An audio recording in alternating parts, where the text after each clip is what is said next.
ఒక అడవిలో ఒక నక్క తోడేలు స్నేహంగా ఉండేవి. అవి వేట కోసం చెరొక దిక్కుకు వెళ్ళేవి. ఎప్పుడు తోడేలుతో సమానంగా నక్క ఆహారం సంపాదించలేకపోయేది.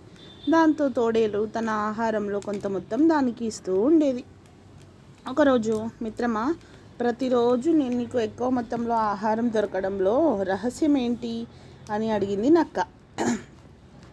సందర్భాన్ని బట్టి పొగడ్తల వర్షం కురిపిస్తే అందరూ మనకు చుట్టాలే. ఎలాగో తెలుసుకోవాలంటే ఒకసారి నువ్వు కూడా నాతో పాటు రా అని చెప్పింది అది.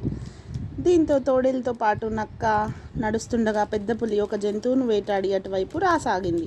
అది చూసిన తోడేలు ఆగి, ఆహా, రాజసం అంటే మీదే పులిరాజా. వేటాడిన తర్వాత మీ నడక, వేటాడిన జంతువును మీరు తెచ్చిన తీరు చూస్తుంటే సింహం కూడా మీకు సలాం కొట్టాల్సింది అని పొగిడింది. దానికి పెద్ద పులి చాలా సంతోషించి అది వేటాడిన మాంసంలో కొంత మాంసం తోడేలుకు ఇచ్చింది. పులి వెళ్ళిన వెంటనే నక్క, పొగడ్త అంటే ఇంతేనా అంది. మర్నాడు పులిని పొగడ్తలతో ప్రసన్నం చేసుకోవడానికి తోడేలు కన్నా ముందే బయలుదేరింది నక్క.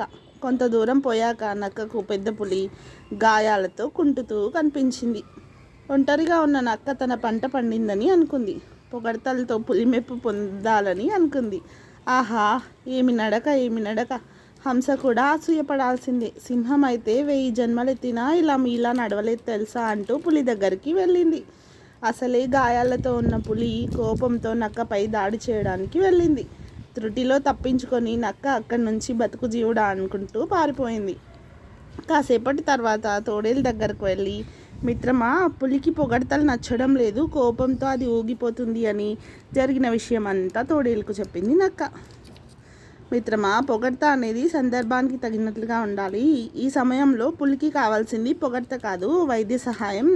ఏనుగు వైద్యుని పిలుచుకొని వచ్చి దానికి వైద్య సహాయం అందిద్దాం పదా అని చెప్పింది తోడేలు.